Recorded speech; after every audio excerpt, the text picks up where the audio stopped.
Hello, welcome to all of you. Welcome to the fourth webinar today of LGT Venture Philanthropy. As you all might know, we're celebrating our 5th anniversary today, so we have 5 webinars. We already had 3 very interesting ones, and I'm really looking forward to the next ones where we hear leaders' visions of a sustainable world of tomorrow, of a smiling world. My name is Wolfgang Hafenmeier. I had the pleasure to start LGT Venture Philanthropy 5 years back.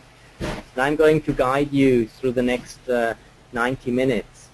At the beginning, as I said, we'll hear smiling world visions of 3 exceptional people before we then open up the floor for your questions. Thanks a lot for sending in quite a few questions, so I will pick a few of them and we'll get exciting answers by the panelists.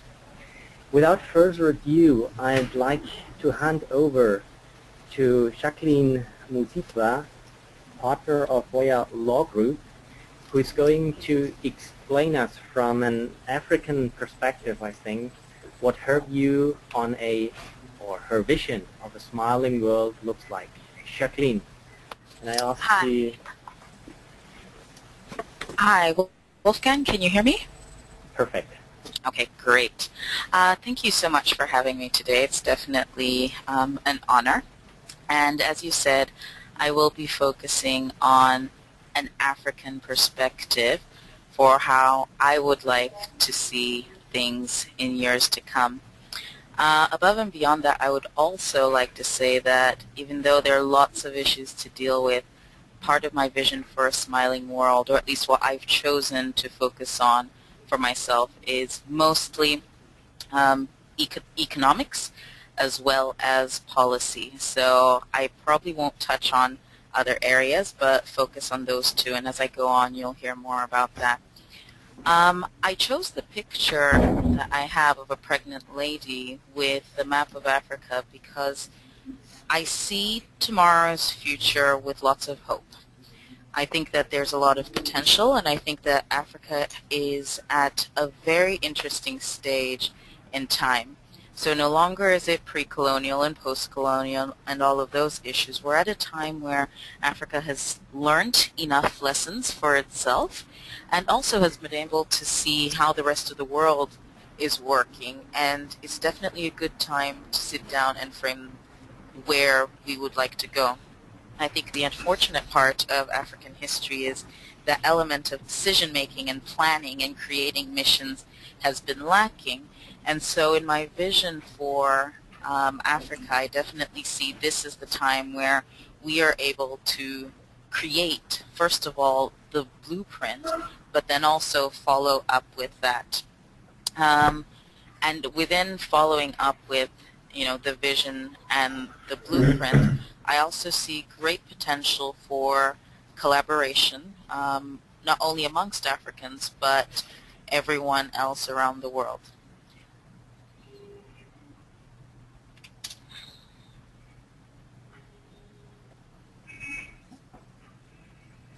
Okay. First of all, I'll start with challenges. As everyone knows, the view of Africa is quite negative within media and literature generally. And there are many at fault for that. It's the media, it's everyone else. I think that there's an element of humanity that likes a degree of goriness. But I think what is slowly happening is a realization within Africa that not everything is bad, and there are a lot of good stories happening. So one of the major challenges at the moment is really changing around the image that Africa is all about doom and gloom, and really being objective about the African story and saying, yes, there are some negative elements of it, but there are also a lot of positive elements, and we do need to highlight the negative elements so we can change them. But for the positive elements that are there, we do need to focus a lot on them, as well as really bring out the story that, there is good, and because of that good, we can be encouraged to work even harder. And part of my focus on Africa's image and changing Africa's image is my own personal history. I grew up at a time in Africa where there are very few to no females within politics or business. And so now I think as that slowly changes, it provides a lot of young African females just the dream that they can actually be involved in leadership. I also grew up in a time where I grew up in Zambia, and I grew up in Zambia in the 80s, and it was at the time a socialist country, and times were tough.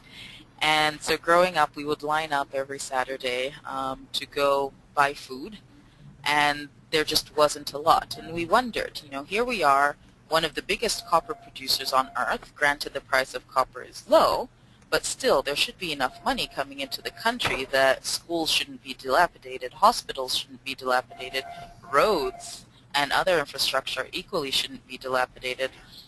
And so growing up, I definitely grew up with this backdrop of, one, leadership is critical to Africa's development.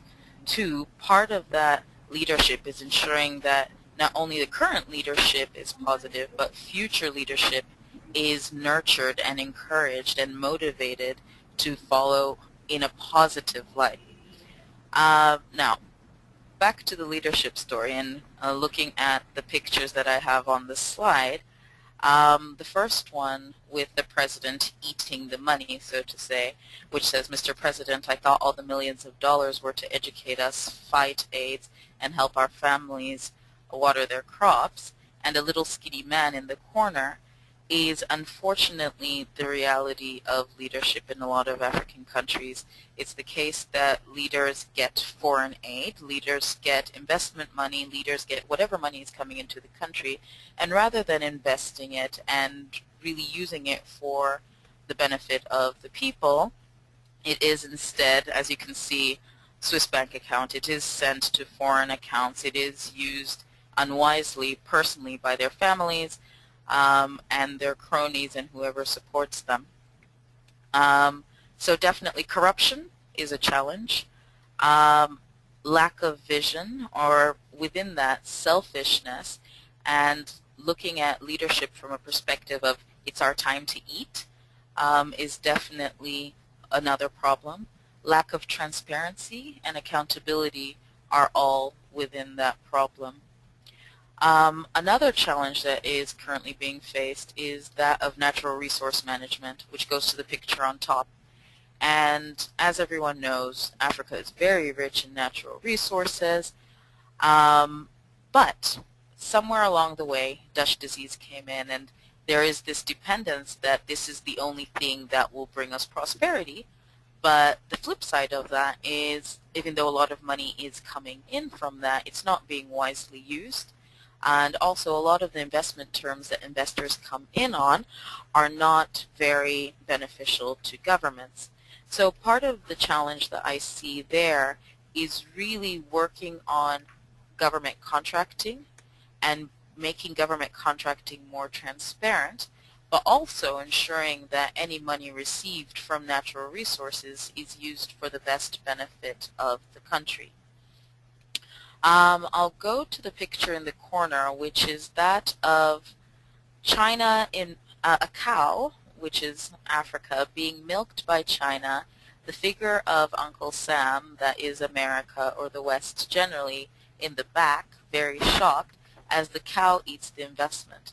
And the current debate going on in Africa is, yes, we're finally at this time where more investment is coming in, things are changing, commodity prices are high, and this is definitely a change from the 80s and 90s, but because African leadership is not sufficiently focusing on how best to develop Africa, there is a perception that foreigners, mostly, the negative perceptions right now are mostly surrounded by China, are milking Africa for everything it has.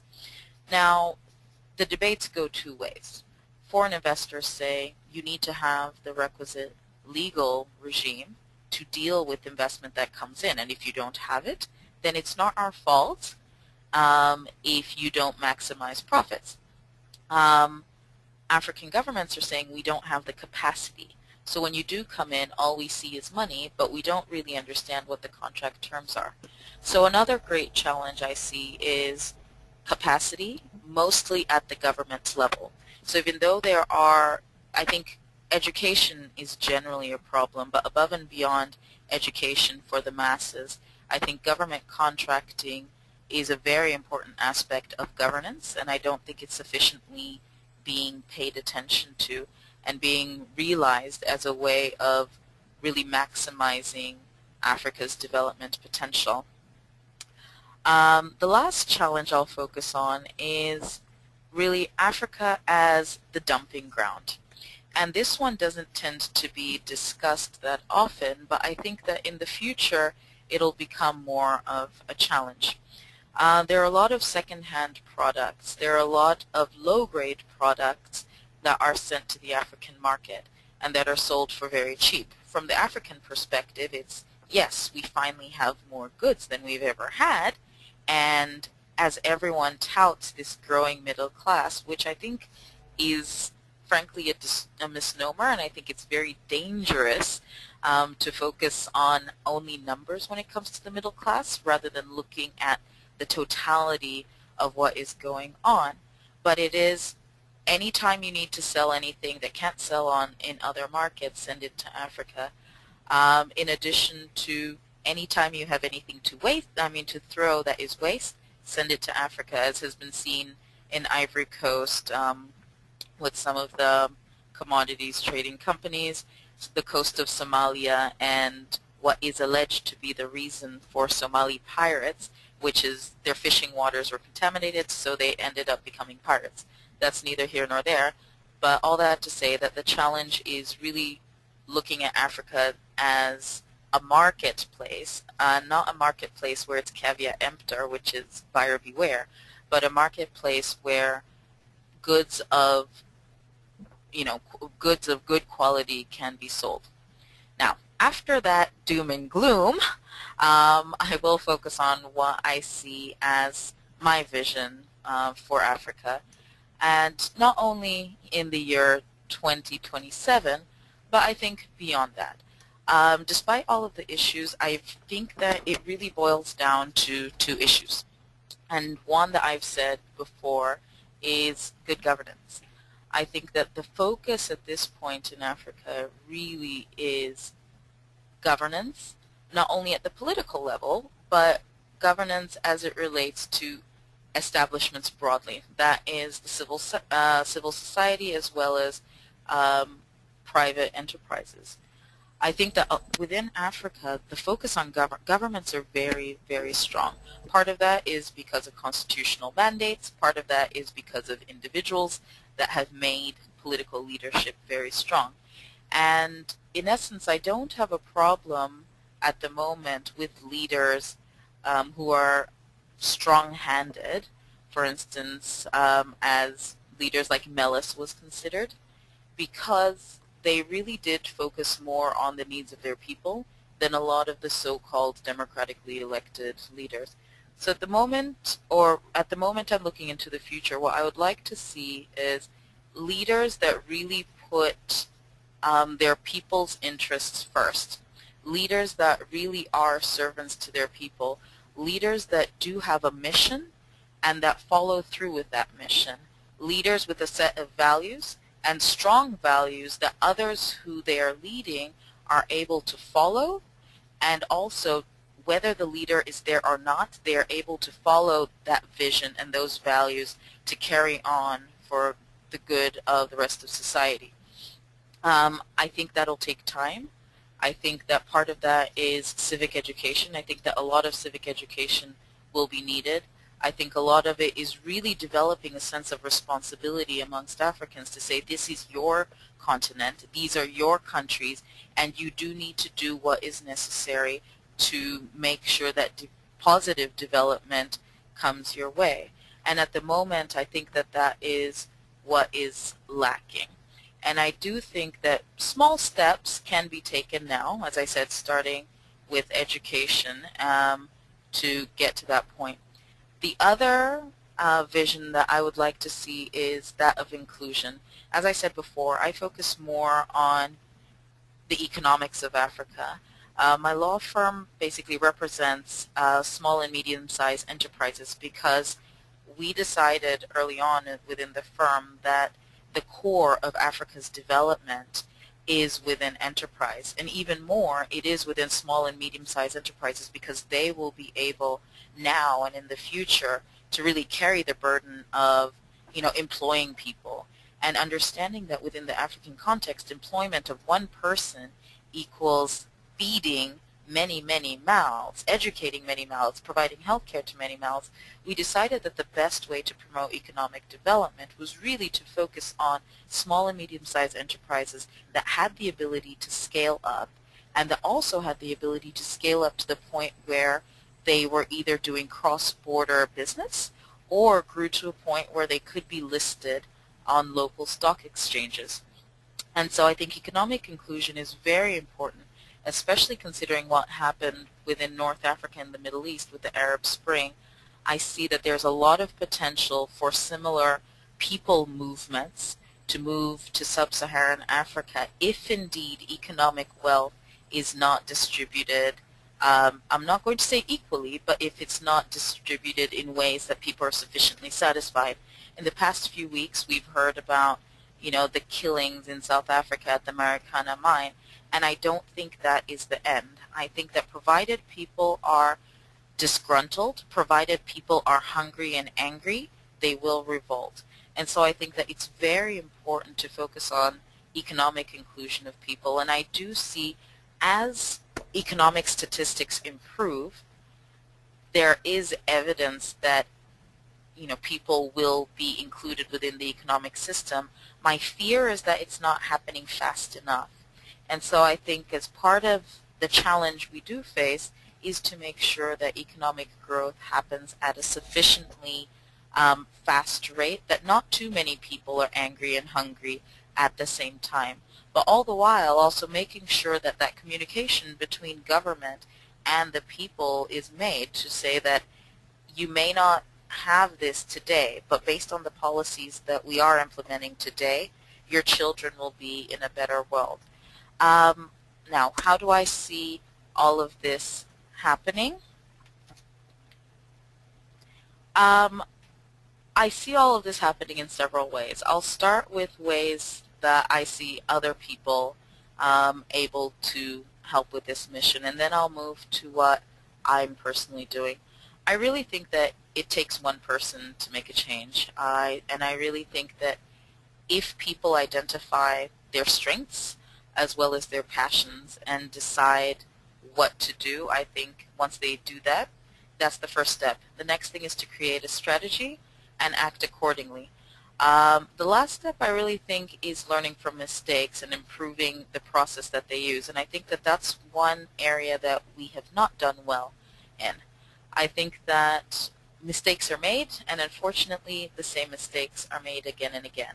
I look at the aid industry, a lot of money is being pumped into Africa, and a lot of money that could have the potential to do good, but once again, due to corruption and other reasons, that money isn't sufficiently used. So I definitely see the need for people to identify, and I think we get overwhelmed because there's so many problems. Every time I step out of my door, I see either a homeless person, I see a begging child, there are potholes, they're just a myriad of issues, and it does get overwhelming to decide what to focus on, but I do think that we need to focus on one thing and move accordingly.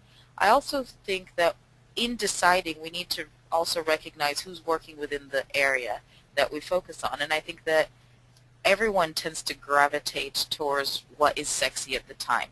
If AIDS is sexy, everyone goes towards AIDS. Tuberculosis, name it. And I think that we need to move away from trends. We also need to move away from kind of where the purse strings are and really be realistic about what the problems are and focus on that.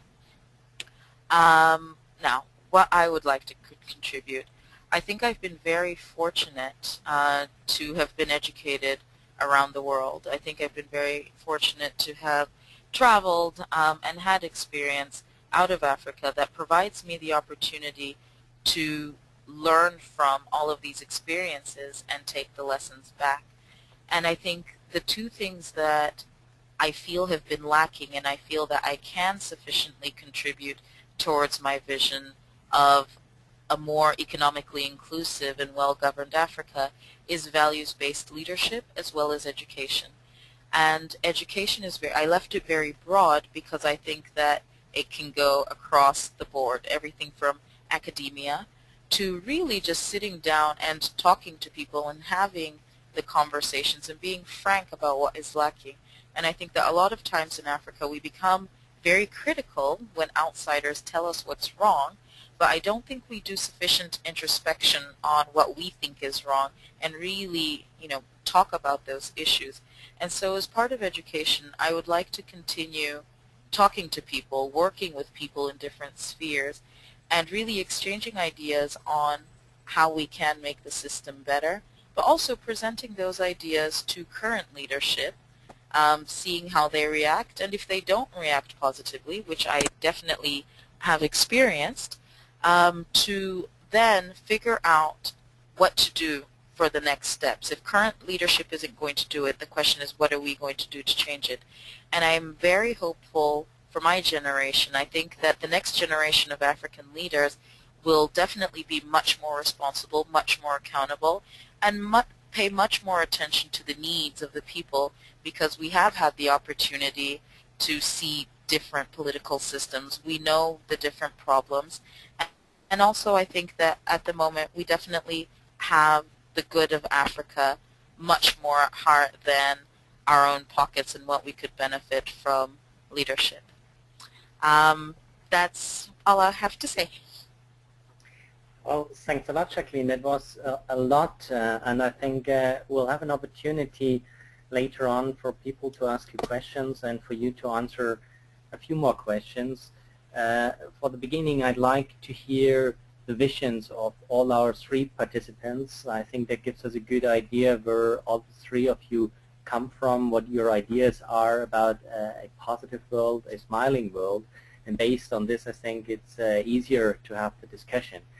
So I would like to invite Paolo Benigno Bam Aquino, providing us with his vision of a positive world. Hi Bam, would you want to go? Yes, thank you very much, Wolfgang, and I'd like to greet everybody. First of all, a happy anniversary to LGT VP, and secondly, a good evening here in the Philippines to everybody. I work in Hapinoy, but before I talk about our organization, I'd just like to share 3 slides first. No? So we have 3 slides here that show poverty in the Philippines. We're actually, technically, we're a middle-income country. We're not as hard up as a number of other countries, but even as a middle-income country, 80% of our people are actually in the D and E socioeconomic class. So you would still say that the majority of Filipinos are actually poor. These are some pictures of the E socioeconomic class in the Philippines. This is what we call the poorest of the poor. Next slide, please.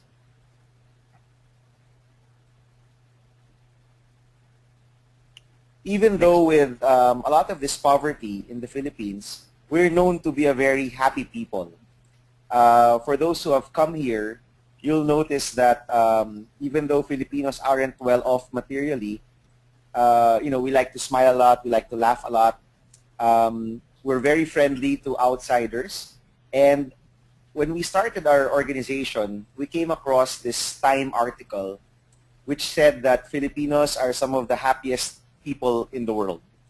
And we drew upon that, no? And it's interesting that you contrast the happiness that people feel, the kindness that people give to each other, even with the poverty that's around us. So when we started our social enterprise, we wanted to focus on the happy side. And in fact, we called our organization Hapinoy. And that's basically a combination of happy and Pinoy. Pinoy is what we call ourselves, what Filipinos call ourselves. And we wanted to focus on the happy side of the Filipino, and we wanted to focus on what really makes a Filipino person happy. And when we started the program, we decided to focus on this one, and you'll see the picture up in just a few seconds.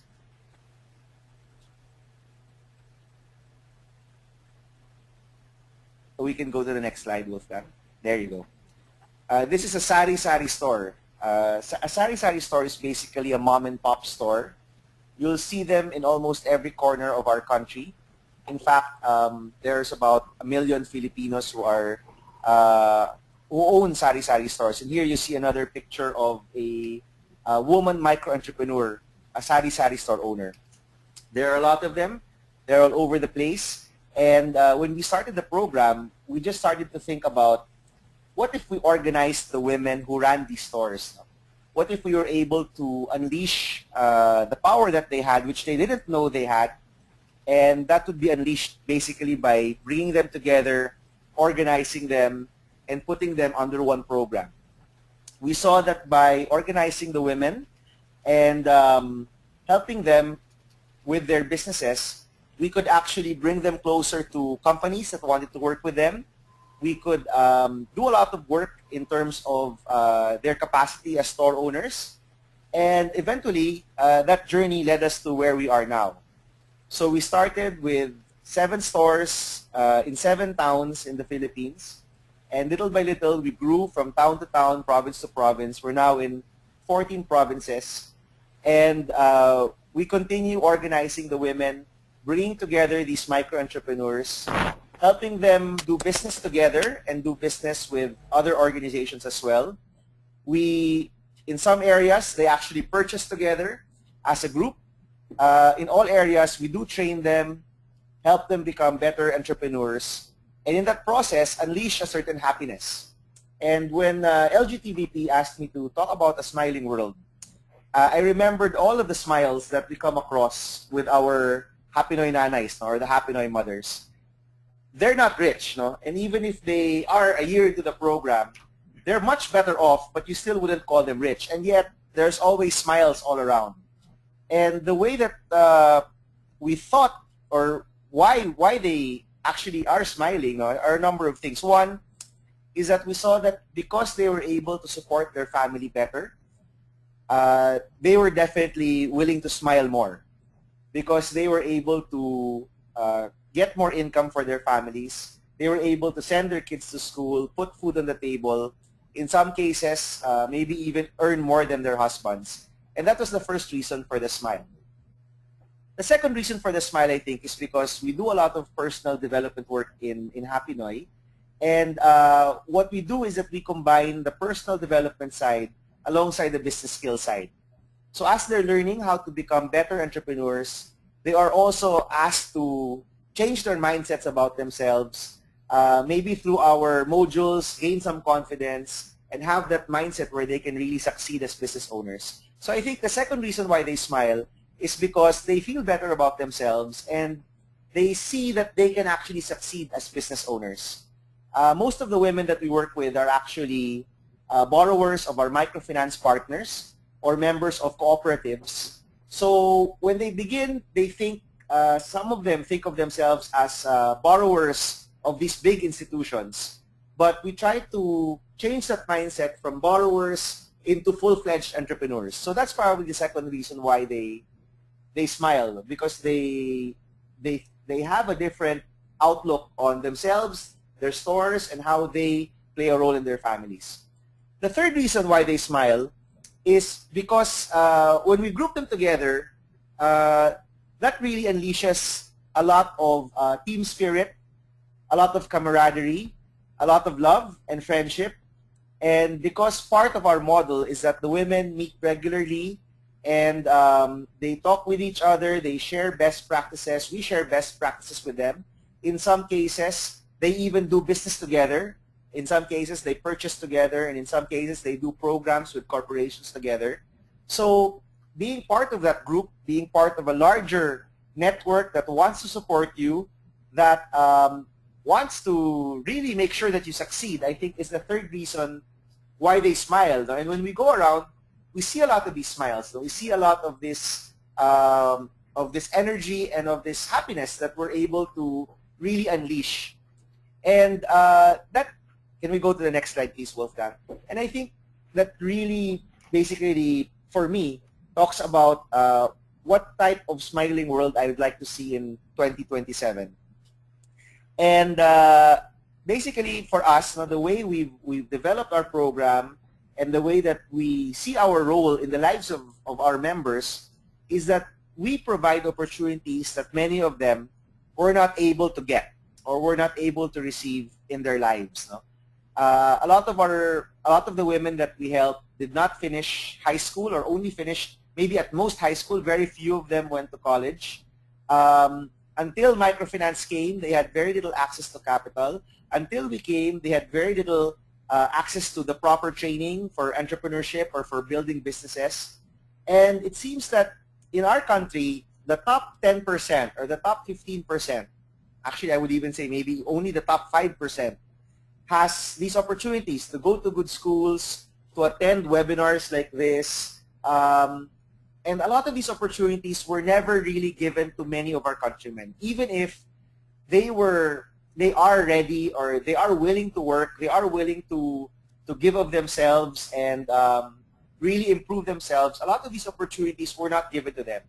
And the way that we see our organization is that we provide these opportunities to many Filipinos who don't have them. And I don't know if this is too simple of a vision for 2027. I'm not envisioning flying cars just yet or people on Mars. No?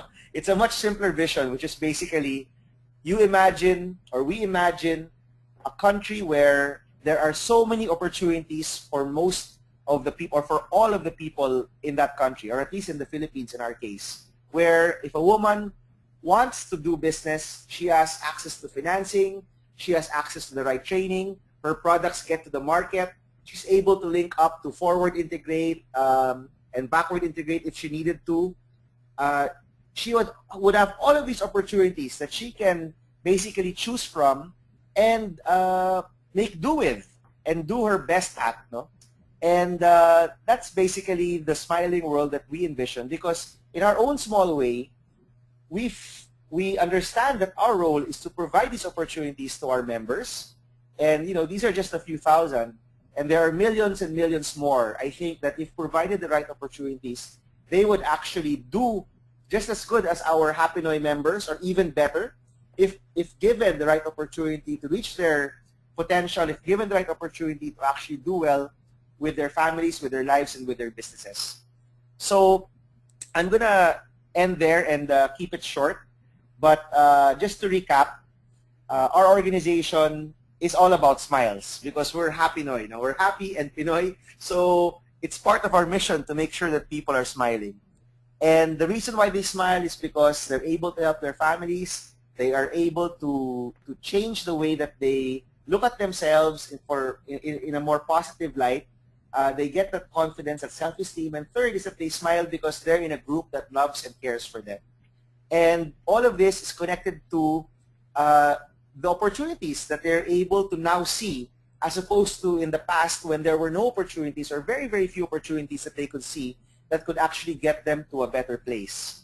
So if we could only push this further, definitely I speak for our country, but definitely in most developing countries, having these opportunities available to more citizens or to more people would definitely bring more smiles to everybody's faces. Thank you very much. Thanks a lot, Pam. I think you're extremely right in saying that sometimes it's the simple things that we have to help people to do. And a smile for us, that's why we call it Smiling World, very often is the expression of people really being satisfied and happy. And if we, as Happy Noy is doing it, can provide them with the opportunities to help themselves, then a lot of things will be done by them. We don't have to tell them what to do, but we have to provide them with the opportunities and help them on their way. Exactly. Before I talk too much, I'd like to listen to our third visionaire, Luis Gallo. Welcome, Luis. I'll hand over directly to you to get a Latin American perspective, a CERT perspective on what a smiling world could look like. Hello and Okay, welcome. great, Wolfram. Thank you very much for this invitation, and thanks to LGT for organizing this event. I'm going to take a slightly different approach than my fellow speakers, at the risk of trying to make things complicated and not necessarily simple. And this comes a little bit from what we've been doing for the last 12 years in Colombia, but to some extent also, trying to foresee what may be developing around Latin America. What we have tried to do with the creation of our first nonprofit entity called Compartamos con Colombia is to gradually build an ecosystem of support organizations that have, become an important facilitator in the social sector, mostly building capacity, interacting with, large and medium-sized companies as it relates to corporate social responsibility, helping, wealthy families in family philanthropy, and since around 2006, rather early, tinkling with the idea of impact investing, which we used to call, profitable social investing. And in fact, we helped create the first impact investment fund in Colombia, and probably one of the first ones in Latin America in 2009. Subsequently, we have created a social investment bank, which is the convergence of my personal practice of 30 years as an investment banker, and the 12 years that I've dedicated, over 50% of my productive time in pro bono work towards helping, different types of entities in the social sector. My vision, if you move to the next page, Wolfgang, it's a complex one, but it's one that I think eventually could evolve in the world. And I try to put myself, 10, 20 years ahead and kind of guess what could happen around the world and in certain countries, and Colombia may be a good example, and I'll get to that a little bit later in more detail. But what I foresee is that in order to make this world, sustainable and just, given the, growth in population, the growth in consumption, the growth in the use of, raw materials and the environment, and all the, things that everybody in the seminar knows, we really need to develop a new approach to sustainable development. And that approach, in my view, has four critical components. First and foremost is probably one that centers on companies approaching business in a different way. Unfortunately, now we have widely spread the concept of either blended value or shared value, whether one wants to read Porter or people like Emerson. And that basically implies that companies have to think very creatively and very strategically on how to achieve economic returns, which they've been trying to do for a while, along with social impact and environmental impact. And there's been a couple of, very exciting examples of companies moving in that direction. And not only do they truly create significant social and environmental impact, but it's been shown that they can also be more profitable and create greater value for the shareholders. So we really need to, revamp capitalism the way we know it, and without forgetting, profitability. There are more intelligent ways in which companies can conduct business, and in a more creative and strategic form, truly add sustainability to our world. On the opposite side of that is the public sector, which as the African case shows, needs to improve significantly and become much more transparent and efficient. And in countries like Colombia and other countries in Latin America, given that we're moving from a developing nation more to developed nations, or at least into middle-income countries, the amount of resources that our governments are beginning to have are really significant. The case of Colombia is a great example. The biggest challenge that the current government has it's not funding social investing, but it's implementing it to the scale that the public budget allows currently to be done.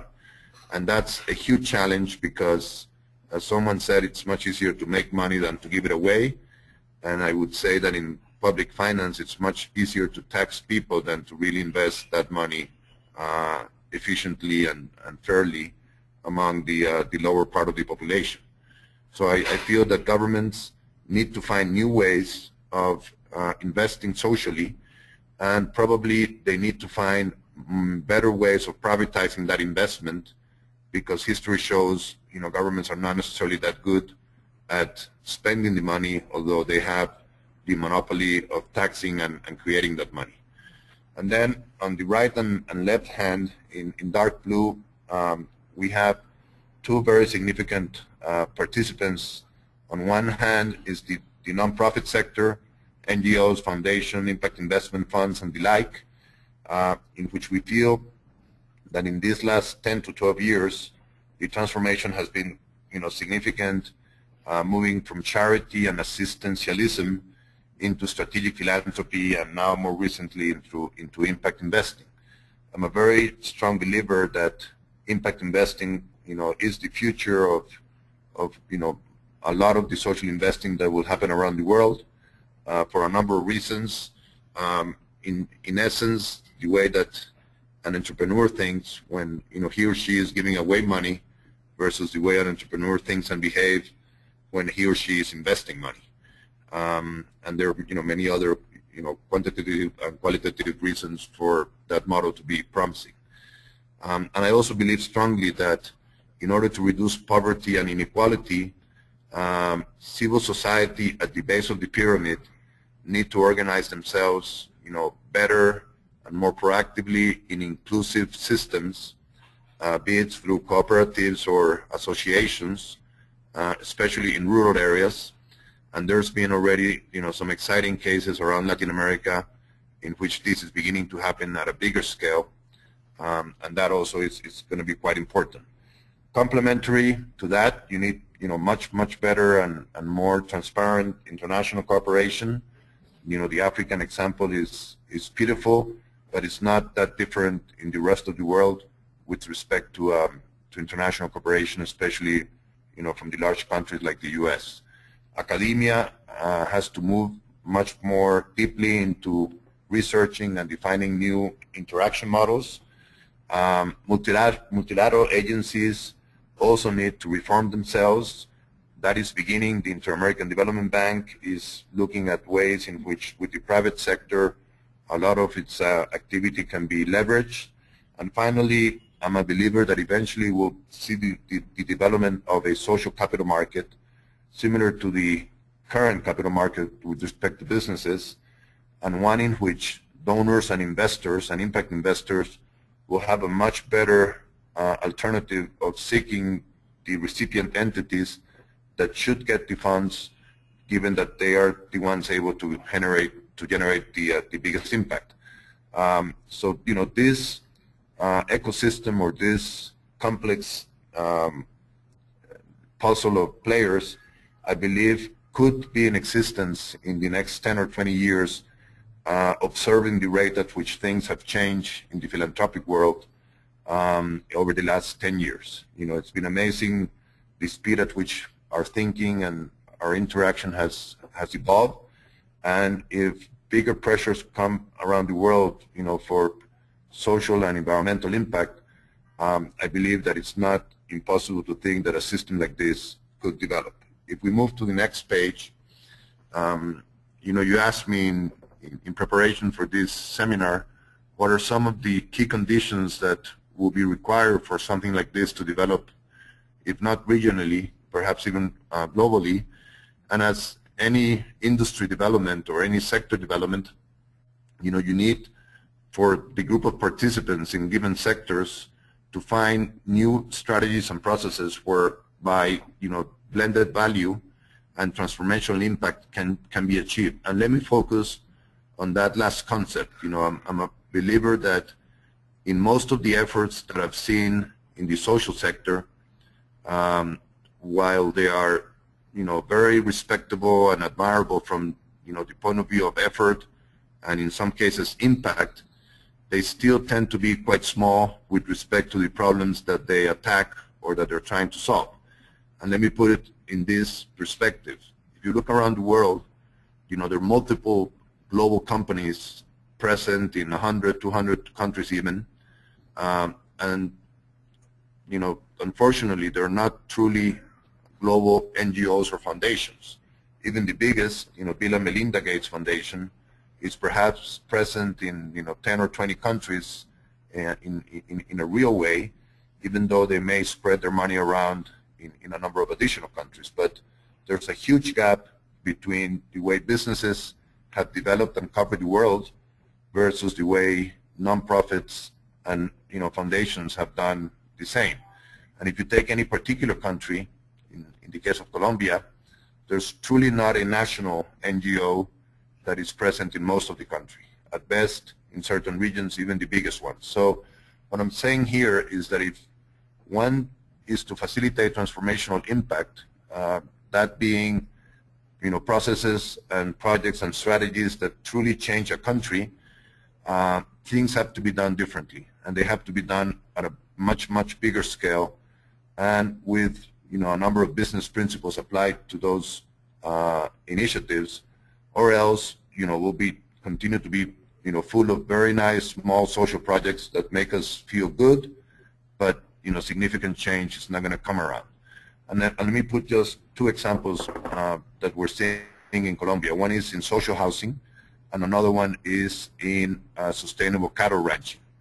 In social housing, we need about 4 million homes to satisfy the housing deficit in our country, and the government is beginning to implement a series of programs in that direction.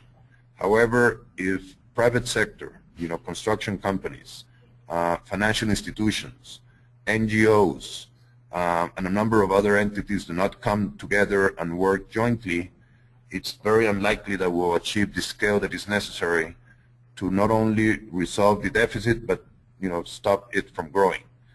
The other example is that Colombia has about 30 million hectares of extensive cattle ranching, which is basically open fields in which you don't have a lot of technology or labor being employed. There are already techniques existing, and our country is probably a leader worldwide, whereby you can combine the techniques of cattle ranching, the techniques of agriculture, and the techniques of reforestation into one single business model to make it much more profitable. You can increase the feeding capacity 2- or 3-fold, and you assure much better water use. You improve the digestion of the cattle by way of the plants they eat instead of the grass they eat. And finally, you create wood that you can harvest in 10 or 15 years. That requires significant investment, and one has to find capital market approaches to funding that investment, because typically the cattle ranchers don't have the working capital to transform their farms into this type of system. These are just two examples that are happening not only in Colombia but in Latin America, and where multi-sector cooperation has to come together in new ways of interacting and working in order to achieve what I define as transformational impact. Eventually, if pilots like this are successful, I'm a strong believer that collaboration between sectors will happen, as I indicated in the first page, and that will lead to standards, that will lead to new ways of allocating resources, and I believe that if this ecosystem develops and comes along, we could have a much better smiling world in terms of sustainability and social justice. To finalize, just 2 minutes on the Social Investment Bank. It's a very simple, yet we believe a very powerful concept, in that today we are at a tipping point in terms of the social sector with respect to the amount of funds that are available, be that from public sources, from international corporations, from worldwide foundations, or from private wealthy families in our developing countries. And what needs to happen is that one has to combine that increased social investment capacity with the right recipients. And most of the right recipients are still rather small. They need to be prepared to be bigger and scalable. And in essence, that's what the Social Investment Bank in Colombia is trying to achieve. So with that, Wolfen, I'll stop and perhaps let the participants ask questions, but that's in a nutshell my view of how we can achieve a more and happier place to live around in a few years. Thanks a lot.